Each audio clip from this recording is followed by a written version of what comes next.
Prijatelji, pozdravljam vas. Paprike vole sunčevu svjetlost, konstantnu vlagu i bogato tlo. Međutim, usjev paprike može brzo biti uništen od strane gljivičnih infekcija, lisnih uši i drugih štetočina. Ako ne želite da koristite u vašem vrtu pesticide ili fungicide, prevencija je ključna. Dragi prijatelji, kako biste vidjeli svaki novi video, pretplatite se na kanal, potpuno je besplatno. Hvala vam. Postoji nekoliko biljaka koje se mogu posaditi pored paprike radi poboljšavanja rasta, zaštite od štetočina i poboljšavanja okusa. U ovom videu govorimo o nekoliko.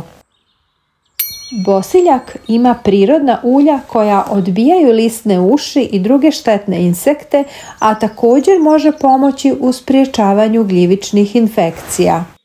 Bosiljak ujedno i poboljšava okus paprike. Peršun također ima prirodna pesticidna svojstva i može pomoći u sprječavanju širenja lisnih uši. Također sadrži minerale koji poboljšavaju rast paprike. Mrkva može pomoći u zaštiti paprike od štetnika kao što je gusjenica. Također poboljšava kvalitetu tla i može poboljšati rast paprike. Crni grah pomaže u sprječavanju širenja korova oko paprike, a također poboljšava kvalitetu tla i može poboljšati rast paprike. Neven pomaže u odbijanju štetočina i parazita i poboljšava kvalitetu tla.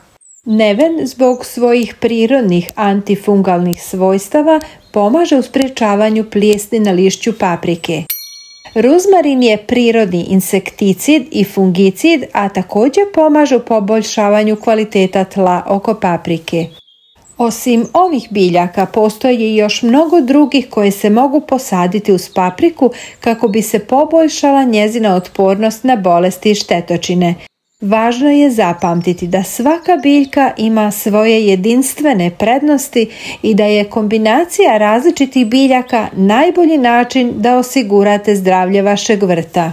Isto tako, važno je da izbjegavate sadnju biljaka koji su osjetljive na iste bolesti kao i paprika, kao što je paradajz, kako bi se izbjegla mogućnost prenošenja bolesti.